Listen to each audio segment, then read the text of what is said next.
पहुँचे हिमगिरी के जा टोला, झोला भरे बराती शिव शंकर भगवान।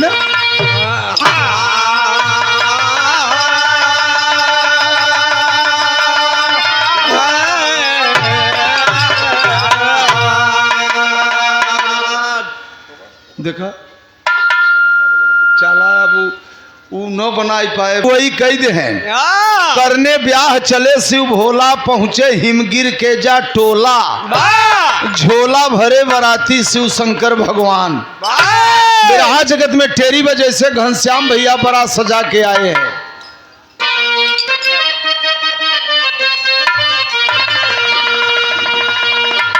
मुन्ना लाल बिरहा उतरत नहीं बा, उतरता कहे बरतिया बम बम भोला के चली, बरतिया बम बम भोला के चली। अरे बुढ़वा बैल खड़ा बा पिए भांग कर गोला, बरतिया बम बम भोला के चली।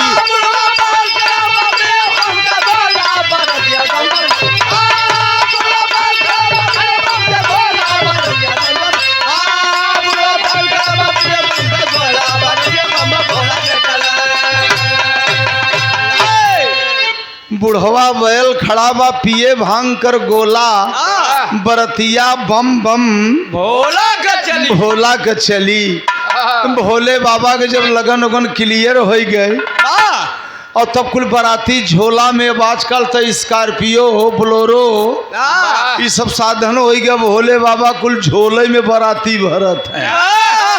और बराती जब लहाइल है ना अपन, सांप गोजर बिच्छू छछुंदर झेंगूर और बराती में और सब तैयार भे, गदहा कुकुर सियार लंगर लूजे भी बा, भूत बैताल जिंदा मुर्दा मरण मिसाल लेदरा माता भगवती सब।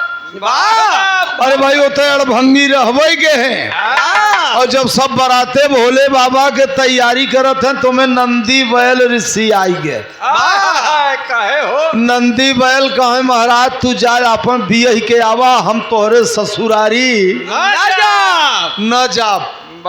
भोले बाबा कहे ले अच्छा मान लो हम तो पैदल चला जाब, लेकिन जब सवेरे वो दुल्हनिया हमार कैसे आए कौने स्कॉर्पियो पर। हाँ तो नंदी बैल कहे महाराज अब दुल्हन तो आज चाहे जैसे आवे चाहे कान्हे पर बैठाई के ले आया, हमसे उससे मतलब नहीं, लेकिन हम तोरे बराते जाब नहीं। काहे कहे गड़बड़ी के है का कहते नंदी बैल।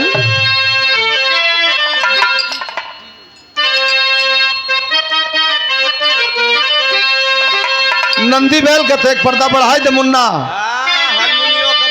भैया काहे मोटकी पार्टी लैके, अब मोटकी पार्टी लैके बुढ़ऊ गईल समधी नवा, मोटकी पार्टी लैके बुढ़वा गईल समधी नवा, मोटकी पार्टी लैके ना बुढ़वा गईल समधी नवा, मोटकी पार्टी मोटकी पार्टी लैके ना, ओ मोटकी पार्टी लैके ना, मोटकी पार्टी लैके ना बुढ़वा गईल समधी नवा, मोटकी पार्टी लैके ना बुढ़वा गईल समधी नवा, मोटकी पार्टी लैके ना। ये तब कया दादा पंधारी राम आधार दादा हरे गाये रहन तर्ज। ये भोला भैया जमाने में यही अपने समधियाने गए पतोहू का करार धरावे, तो समधी साहब करार नहीं धराए तो समधी ऋषि आई के चल दे हैं। पतोह विद्वान रही कहे बबा तो ऋषि आई के जात हैं, तब दौड़ के कहे बब्बा बीते तो हमार तोहरे यहाँ अब पहले तू नहा धो भोजन चलथई बनोए, हम बताऊ कि हमार विदाई कहिया देखो। पतोहिया कहत का कहे पतोहिया सुनो बब्बा होई नहीं विदाई,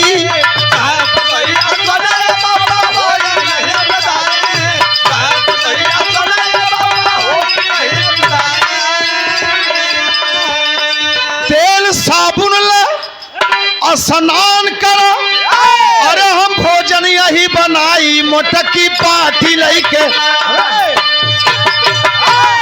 मोटकी पाठी लइके ना आया चढ़तैया गहनवा मोटकी पाठी लइके, आया करताया गहनवा मोटके पाटी लइके ना, आया करताया गहनवा मोटके पाटी, मोटके पाटी लइके ना, ओ मोटके पाटी लइके ना, ओ मोटके पाटी लइके ना, बुलावे आया तमने गहनवा मोटके पाटी लइके ना, बुलावे आया तमने गहनवा मोटके पाटी लइके ना।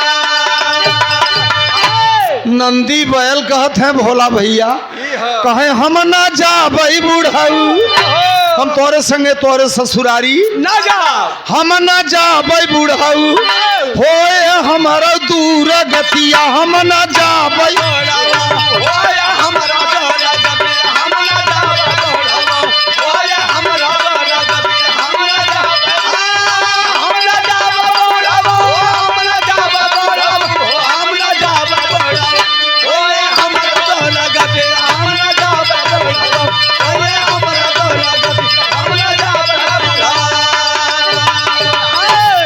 नंदी बैल कहे महाराज जब दक्ष की यहाँ भी यही घर है तो हमें ले आई के घर है, राजा दक्ष के घर ले गई ला, अरे हम के ढूंढवा वही करैले, हमारे कैतिक सिंह तोड़वाई दे, हम न जाबई बुढ़ऊ, हम न जाबई बुढ़ऊ, पड़ी है हमारे तन विपतिया हम न है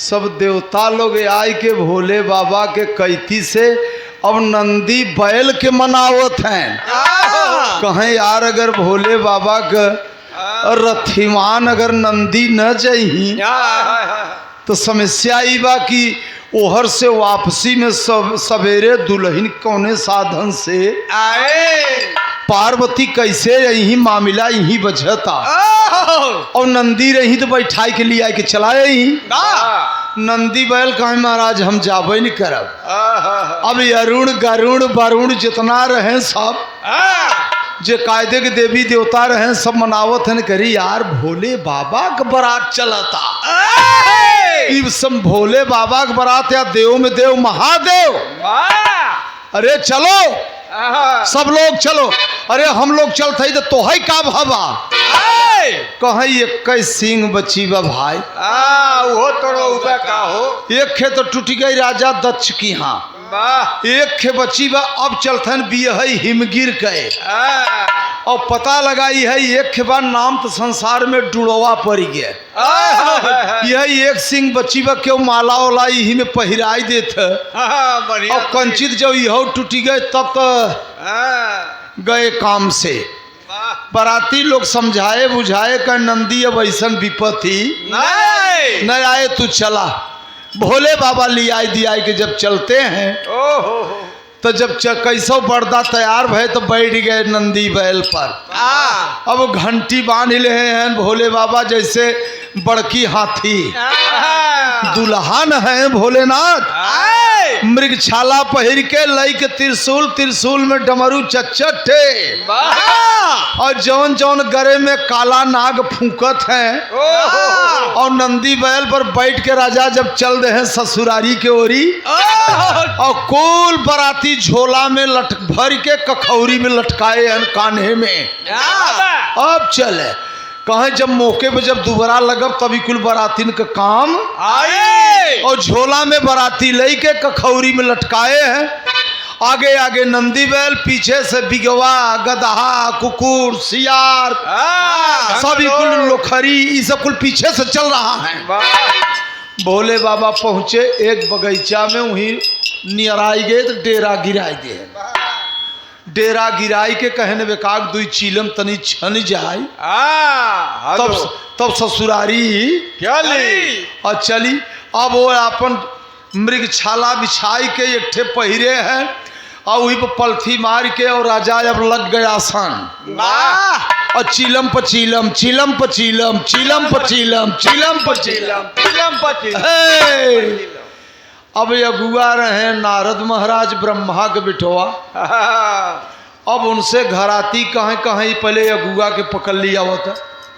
नारद जी कहें बड़ा मुश्किल है, बारात आई नहीं, अब का करी, कहाँ साई थी यहाँ अगुआई में फंस गए।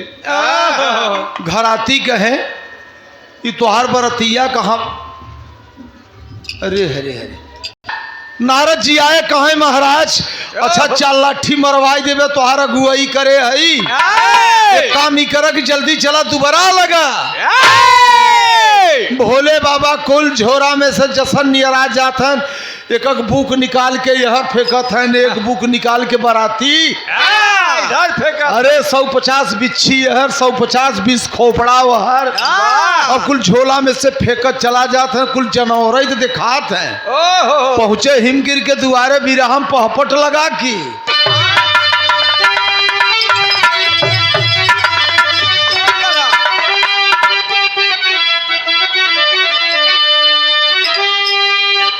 पहपट दा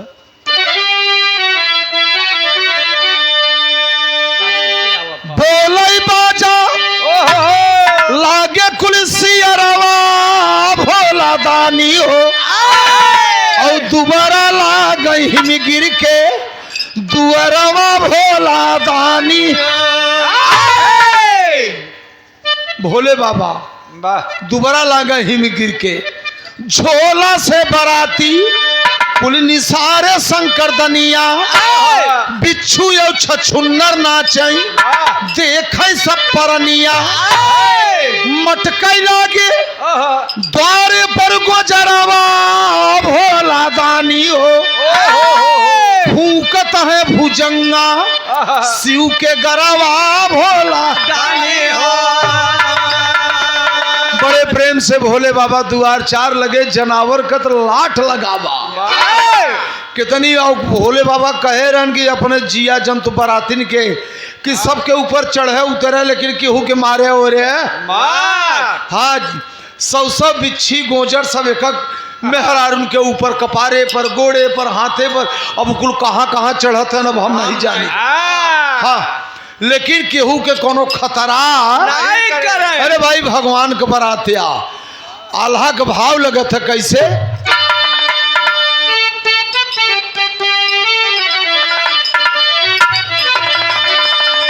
साहित्य से बियाह जब की अरे बैठा माड़वा में बाबू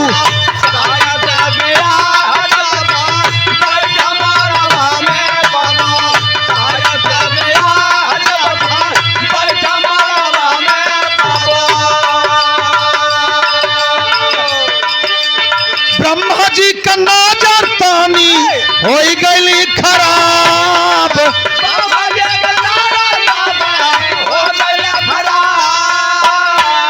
पार्वती के देख के मड़वा में ब्रह्मा जी मोही गए।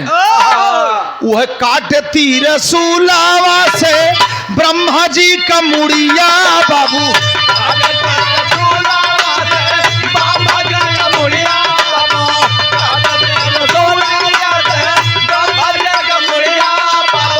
पार्वती साथे लिहले भंवरी घुमा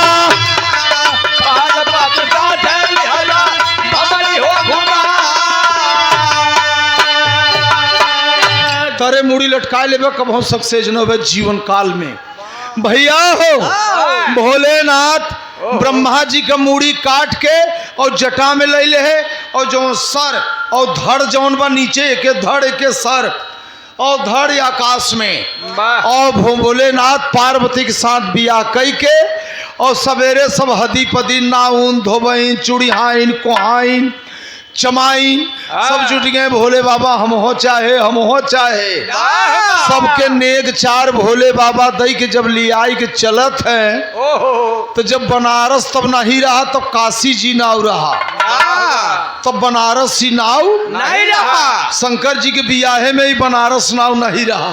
और जब यहीं पहुंचे मड़ुआ डी थी, मड़ुआ डी नहीं नाव रहा, अघोर जंगल रहा। भोले बाबा के प्यास लगी, माता पार्वती से कहने लई कमंडल जा पानी लिया वा। गईन पानी में दे, पानी नहीं पाई ना, नई हरे के निशान मुदरी वहीं मड़िया में गिरी गई। भोले बाबा हेरत हेरत ये नहीं पाए। लास्ट में त्रिशूल गाड़ी के यज्ञ किए तो काशी नाम का ओकर कसिया नाव रहा, और अतिया का नाव रहा, कसिया नाव। कसिया के जमाने से सतयुग में शिव पुराण देखा, ओके लोग वो आई गई जंगलवा में, कहे अरे धन्य हो देवता, हमारो मोक्ष कह दे, कहे तोहरे नाम से आज से पड़ी गे काशी। वही यज्ञ के त्रिशूल गाड़े लोग आज वही कहत है कि काशी भोले बाबा के त्रिशूल पे बसी हुई काशी है। ये बनारस कहाँ बसा? तो त्रिशूल पर। बनारस नहीं, काशी। बनारस तो हरिश्चंद्र के जमाने से आए। कुछ दिन के बाद मेरे दोस्त तो काशी कसिया औरत के नाम से थी, काशी पड़ी गए। त्रिशूल गाड़ के आशीर्वाद दिए, किसी दिन ये शहर होगा। भोले बाबा पार्वती के लियाई के यज्ञ कई के और ब्रह्मा के जिंदा भी के वही मड़िया से मड़ुआ डी और त्रिशूल पर काशी बसाए। काशी औरत के नाम से काशी नगरी हो गए। आए जब हिमालय पर, तब यहाँ भोले बाबा और पार्वती के तन से 3 गदेला पैदा हैं। अब एक सुन ले, गणेश जी उनकर बेटवा नहीं है। अरे वाह! और गणेश जी बेटवा हो तो लइयाओ शिव पुराण हमें अब दिखाओ कि शिव पुराण में कतौ लिखा बा गणेश जी उनका बेटवा है। न उनकर बेटवा गणेश जी, न उनकर बेटवा कार्तिकेय। उनके 3 बेटवा रहे शंकर जी के, गणेश और कार्तिक के छोड़ के। मेरे दोस्त तो 3 बेटवा रहा के खड़ी में बताओ थी।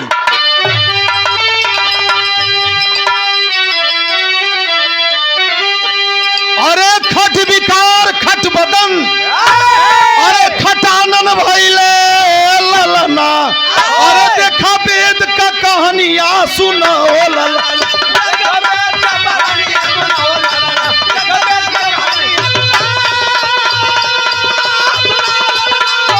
महाबली गुरु पंचम मक्खा राम धार पुजारी, 3 गदेला, खट बदन खटानन खट विकार, बच्चा पैदा भय। महाबली गुरु पंचम मक्खा राम धार पुजारी, प्यारे ललन कलम चलावा सींच गए फुलवारी।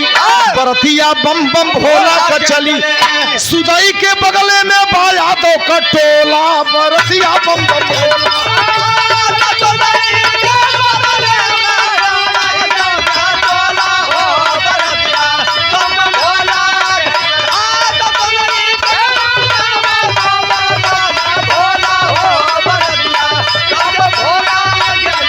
मोरे रामा, ओ मोरे रामा,